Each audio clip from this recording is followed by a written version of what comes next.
can't practice science without safety. So, what we're going to do is I'm going to have you all make a promise to me, okay? I'm going to have you repeat after me. All right, here we go. I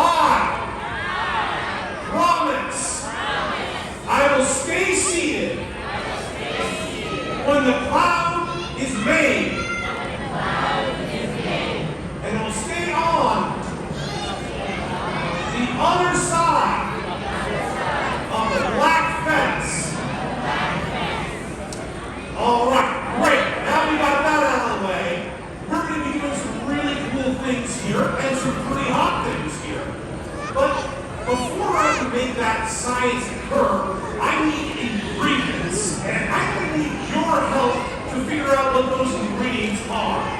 So I'm going to start listing off some descriptors of what that ingredient is, and I need you to shout it out for me. We're going to be looking for 3 different ingredients. So why don't we start? I need something that comes from the sky as rain and snow and collects into puddles. And it's something that fish usually use to breathe and swim in. If you know what it is, shout it out. Water. That's right. We need water to make our cloud.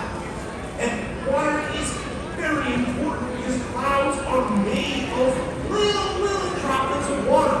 But before we can get there, we need something else to make them very small. In fact, we need something very big up in the sky. The second ingredient is big and yellow and circular, and it hangs up in the sky. The sun, that's right. We need the sun. Specifically, we need the heat of the sun. As that sun heats up our entire planet, it changes the way that water is in from one state to another. So it changes from a liquid into a gas. And that water vapor starts heading up into the atmosphere where we find our third and last ingredient. You see, as that water vapor heads up, it starts to change. You see, it goes from being really hot to being the opposite of hot. It's really chilly out there. We need something that makes frost and what is that third? The opposite of hot. If you know what it is, shout it out. Cold. That's right. We need cold. And in order to make these things occur, we need to combine them all together. So we need water, we need heat, and we need cold. And all of those together create what we call condensation.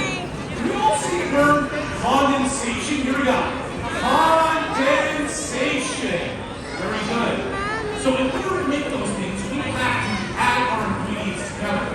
And you may not notice this, but we don't have a sun here.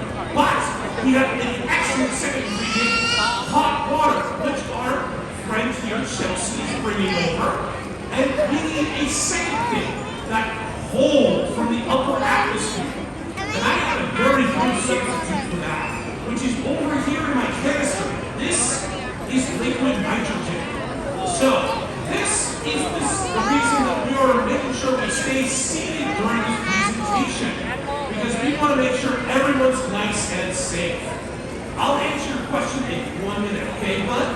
So, what we're going to do is we're going to combine our hot water and our liquid nitrogen to make condensation form. But I'm going to need your help one last time. You see, I need you to help me count down from 3 to 1 and then say the word condensation. So let's practice that together, okay? 3, 2, 1, condensation! All right, I think we're ready. You think we're ready?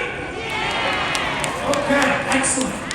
So, I'm putting on protective gear to make sure I'm nice and safe while we'll do this. That's why we're all stay seated, okay? All right, I have unleashed the liquid nitrogen.